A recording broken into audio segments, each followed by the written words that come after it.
이바울의 3분 묵상. 이사야 48장 1절에서 11절. 오늘 본문을 통해 우리가 만날 영적 원리는 주님의 이름 때문에 주님은 우리를 구원하신다입니다. 오늘 본문 1절은 이렇게 말하고 있습니다.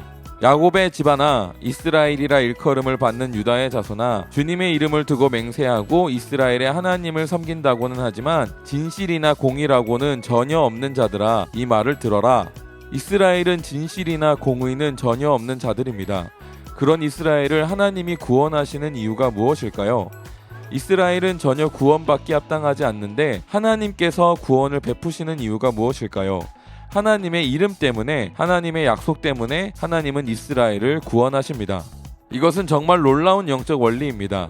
이것은 우리의 근본적인 생각을 완전히 박살내주는 말씀입니다. 우리는 하나님께 나아갈 때 우리가 그분께 나아갈 합당한 무엇인가가 있다고 생각합니다. 또는 우리가 무엇인가가 있어야만 하나님께 나아갈 수 있고 사랑받을 수 있다고 생각합니다.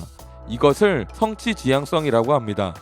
우리는 모두 성취지향성을 가지고 있습니다. 이 성향은 우리 자신이 어떤지, 하나님이 어떤 분인지 명백하지 못하게 우리 눈을 가려버립니다. 이 거짓은 우리를 속이고 있습니다. 너가 의로워서 사랑받는 거야. 너가 의롭지 않으면 버림받을 거야. 성취지향성은 우리를 교만하게 하거나 사랑받을 자격이 없는 존재라고 자기를 비하하게 만듭니다. 오늘 본문을 통해서 뿐만 아니라 성경 전체를 통해서 하나님께서 우리를 구원하시는 이유는 우리의 의로움과 아무 상관이 없습니다. 하나님이 우리를 구원하시고 우리를 사랑하시는 이유는 하나님께서 우리와 약속하셨기 때문입니다. 하나님은 약속을 반드시 지키시는 분이기 때문에 그 약속을 어길 수 없습니다. 당신의 이름과 영예를 결코 더럽힐 수 없기 때문에 반드시 그 약속을 지키십니다. 그렇기 때문에 하나님은 우리가 죄인임에도 불구하고 우리를 위해 자신의 아들을 희생시키셨습니다. 그것이 우리를 향한 아버지의 사랑입니다. 우리와 한 약속을 지키심으로 하나님은 그 사랑을 확증해 주셨습니다. 사탄은 성취지향적인 경향으로 우리를 속이고 있습니다. 하지만 진리는 그 모든 것을 박살내 버렸습니다. 우리는 죄인이지만 사랑받고 있습니다. 우리는 결코 스스로를 구원할 수 없는 존재지만 구원받게 되었습니다. 우리에게는 의로움은 전혀 없지만 하나님은 우리를 의롭다고 칭해 주셨습니다. 그 이유는 우리에게 의가 있기 때문이 아닙니다. 주님의 약속 때문입니다. 주님의 이름 때문입니다. 주님의 영예 때문입니다. 이 진리가 우리에게 상실감을 줄 수 있습니다.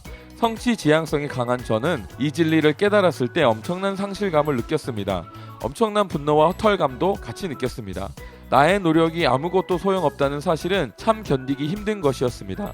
하지만 이 진리는 진정으로 나를 자유하게 해주었습니다.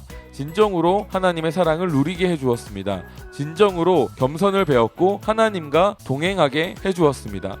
주님은 자신의 이름과 약속을 위해 행하시는 분입니다. 이 진리를 묵상하심으로 진정한 자유를 누리시길 축복합니다. 묵상에 동참합시다.